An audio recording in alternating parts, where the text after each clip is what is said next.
ਤਾਲਿਬਾਨ ਦੀ ਕਹਿਣੀ ਅਤੇ ਕਥਨੀ ਵਿੱਚ ਫਰਕ ਹੋਵੇਗਾ ਜਾਂ ਨਹੀਂ, ਇਹ ਤਾਂ ਆਉਣ ਵਾਲਾ ਸਮਾਂ ਹੀ ਦੱਸੇਗਾ।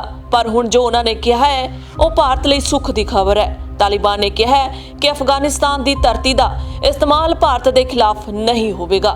ਤਾਲਿਬਾਨ ਨੇ ਅਫਗਾਨਿਸਤਾਨ ਉੱਤੇ ਕਬਜ਼ੇ ਤੋਂ ਬਾਅਦ ਭਾਰਤ ਨੂੰ ਕੂਟਨੀਤਿਕ ਰੂਪ ਵਿੱਚ ਅਲੱਗ-ਥਲੱਗ ਕਰਨ ਦੀ ਅਟਕਲਾਂ ਉੱਤੇ ਕੱਲ ਵਿਰਾਮ ਲਗਾ ਦਿੱਤਾ। ਕਤਰ ਦੀ ਰਾਜਧਾਨੀ ਦੋਹਾ ਵਿੱਚ ਭਾਰਤੀ ਰਾਜਦੂਤ ਨਾਲ ਹੋਈ ਗੱਲਬਾਤ ਵਿੱਚ ਤਾਲਿਬਾਨ ਨੇਤਾ ਸ਼ੇਰ ਮੁਹੰਮਦ ਸਟੈਨੇਕਜਾਈ ਨੇ ਭਰੋਸਾ ਦਿਵਾਇਆ ਕਿ ਅਫਗਾਨ ਧਰਤੀ ਦੀ ਵਰਤੋਂ ਭਾਰਤ ਵਿਰੋਧੀ ਗਤੀਵਿਧੀਆਂ ਦੇ ਲਈ ਨਹੀਂ ਹੋਣ ਦਿੱਤੀ ਜਾਵੇਗੀ।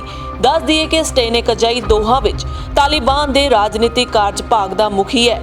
ਉਹ 1980 ਦੇ ਦਹਾਕੇ ਵਿੱਚ ਭਾਰਤੀ ਸੈਨਾ ਅਕੈਡਮੀ ਨਾਲ ਜੁੜਿਆ ਹੋਇਆ ਸੀ। ਬੀਤੇ ਦਿਨੀ ਸਟੈਨੇਕਜਾਈ ਨੇ ਨਵੀਂ ਦਿੱਲੀ ਅਤੇ ਦੋਹਾ ਦੋਵੇਂ ਥਾਵਾਂ ਭਾਰਤੀ ਨੇਤਰਤਵ ਤੱਕ ਪਹੁੰਚ ਬਣਾਉਣ ਦੀ ਸਾਰਥੀ ਕੋਸ਼ਿਸ਼ ਕੀਤੀ। ਉਸਨੇ ਬੀਤੇ 2 ਦਹਾਕਿਆਂ ਵਿੱਚ ਅਫਗਾਨਿਸਤਾਨ ਦੇ ਵਿਕਾਸ ਵਿੱਚ ਭਾਰਤ ਦੀ ਸਕਾਰਾਤਮਕ ਭੂਮਿਕਾ ਦੀ ਸ਼ਲਾਘਾ ਕੀਤੀ ਹੈ। ਸਟੈਨੇਕਜਾਈ ਦੇ ਨਾਲ ਹੋਈ ਬੈਠਕ ਵਿੱਚ ਕਤਰ ਵਿੱਚ ਭਾਰਤ ਦੇ ਰਾਜਦੂਤ ਦੀਪਕ ਮਿੱਤਲ ਨੇ ਅਫਗਾਨਿਸਤਾਨ ਵਿੱਚ ਫਸੇ ਭਾਰਤੀ ਨਾਗਰਿਕਾਂ ਦੀ ਜਲਦੀ ਵਾਪਸੀ ਅਤੇ ਭਾਰਤ ਜਾਣ ਦੇ ਇੱਛੁਕ ਅਫਗਾਨ ਨਾਗਰਿਕਾਂ ਅਤੇ ਖਾਸ ਤੌਰ ਤੇ ਘੱਟ ਗਿਣਤੀ ਦੇ ਮੁੱਦੇ ਉੱਤੇ ਚਰਚਾ ਕੀਤੀ। ਉਹਨਾਂ ਨੇ ਅੱਤਵਾਦ ਨੂੰ ਲੈ ਕੇ ਭਾਰਤ ਦੀ ਚਿੰਤਾ ਵੀ ਜ਼ਾਹਰ ਕੀਤੀ। ਮਿੱਤਲ ਨੇ ਕਿਹਾ ਕਿ ਅਫਗਾਨ ਨੇ ਕਿਹਾ ਕਿ ਭਾਰਤ ਨੇ ਅਫਗਾਨਿਸਤਾਨ ਨੂੰ ਹਮੇਸ਼ਾ ਮਦਦ ਦਿੱਤੀ ਹੈ। ਇਸ ਮੌਕੇ ਸਟੈਨੇਕਜਾਈ ਨੇ ਭਰੋਸਾ ਦਿੱਤਾ ਕਿ ਤਾਲਿਬਾਨ ਭਾਰਤ ਵੱਲੋਂ ਉਠਾਏ ਗਏ ਮੁੱਦਿਆਂ ਉੱਤੇ ਸਕਾਰਾਤਮਕ ਰੂਪ ਵਿੱਚ ਕਾਰਵਾਈ ਕਰੇਗਾ।